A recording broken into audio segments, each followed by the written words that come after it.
An encrypted message with a countdown on the bottom right. An artistic screenshot with another countdown beginning with the number 7. Big things are happening, fellas. World War III has finally got the ball rolling on their marketing. So today, let's dive into these things and see what they mean as we look forward to the future release of World War III. Welcome to the channel, fellas. My name is Tacti. If you've been here before and haven't hit that subscribe button yet, go ahead and take 2 seconds to just gently tap it and ring that bell so you get all the future World War III updates. You won't regret it. Anyway, on to World War III. A game shrouded in mystery for over a year now, as it's been pulled from the Steam store just to be developed further and had very little communication from the devs after a publishing partnership with Games. If you haven't heard of this game before, just take a look at some of my old videos with opinions and info on the game, as I've been following the development closely. But after all this time, they finally released 2 teasers. We'll talk about the first one here, released on the 5th of July around noon in my Eastern time zone. This teaser with a bunch of random numbers showed up with the caption, "An encrypted communication has been intercepted." I'm sure this was meant to keep people busy for at least a couple of days, but it turns out it took my friend Kiwi about 6 minutes to crack the code. So good work there, Kiwi. Thanks for that. The decoded message says, "Initializing communication channels. Messages drop incoming. Keep calm and stay tuned." So basically that message just tells us more is about to drop. And there are a few things in this picture that, as far as I can tell, are pretty irrelevant. But there is this nice little countdown at the bottom here. The T- lets us know it's some sort of countdown, and then we've got 22 days, 12 hours, and 39 minutes. At the time of this release, which was noon my time, this means that the date is going to be July 28th, 39 minutes past midnight. A very strange countdown, I guess, just a strange date, but this is a special date, somewhat, anyway, so I'll talk about the significance of that here in a little bit, because there's another significant date coming up in the next teaser. The day I'm writing this script, July 7th, they dropped another teaser with the caption, "Countdown initializing." So now we've got 2 countdowns, and in this picture we've got the number 7. So I'm going to assume 7 days, as it's likely the numbers are just going to keep dropping daily. If they did it weekly, maybe that's a thing, but there's a reason that I'm thinking daily. So 7 days from the release of this brings us to July 14th. I tried to scan this picture a little bit more and find some goodies, maybe a date, maybe some sort of words hidden, but I couldn't find anything using different filters. Couldn't find any secrets, unfortunately. However, we do have this ACOG on this MSBS. If I recall correctly, the ACOG wasn't in the game previously, so there's a little sneak peek for you, hopefully.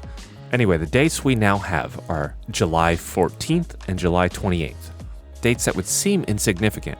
However, there are 2 events that are very, very near to these dates, specifically the days after both of these events. So July 15th and July 29th. On July 15th, PAX East Online begins, and actually, check this out.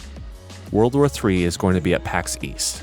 So that is our official confirmation we're going to see some new stuff. But I think there's going to be more to it here.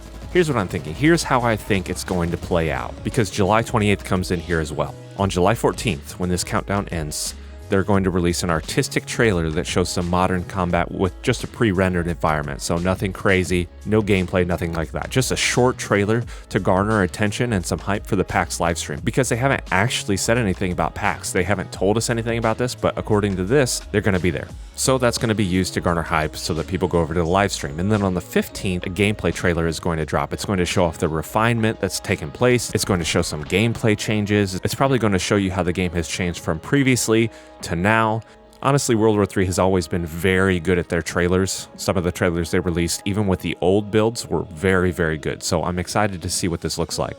I just expect some big stuff going to be shown here. And then, as interest grows and continues to grow as that trailer makes its way around the internet, you'll have another announcement on the 28th of July. Why the 28th, you ask? Well, the 29th is a Mail.ru earnings call for investors, and Mail.ru, I believe, is a parent company of Games. I believe they'll announce the release date and the closed beta date for the game and get some investors stoked at the prospect just to buy in. Maybe even another trailer on the 28th. I highly doubt that this date they would release an open beta. Just seems a little bit too soon, unfortunately, since if that goes awry, it would be bad for the investor report. So to keep it simple and hypeable, a release date and an open beta release date and sign up information. All right, so there you go. There's the update so far. That's what we know. Expect a number 6 to be released today. I know it's not much at the moment, of course, but the ball has begun to roll. So everything's going to start coming out. And if this is the game plan, I like the game plan. Again, these are just speculations, but I guess this investigation makes me a game journalist now, guys. So moving up in the world or something. So I think with this news now, I think we can expect a release this year. I mean, it makes very little sense to tease it now, I guess, and release it in 2022, maybe spring. Again, I talked about that in another video of when they should release it, how they can have the best release. I'll link that down below as well. But I think that means this year's the year. I know there's some speculations with Battlefield 2042 and how it's going to play out, but I think the game's going to be fine. With that being said, that's all for now. I know it's not a ton of information. I know it's not a super long video, but I hope you enjoyed it either way. So again, don't forget to hit that subscribe button and like the video if you enjoyed it. Be sure to dislike it if you didn't. And if you're still here, you're a true hero. Stay safe out there and stay tactical.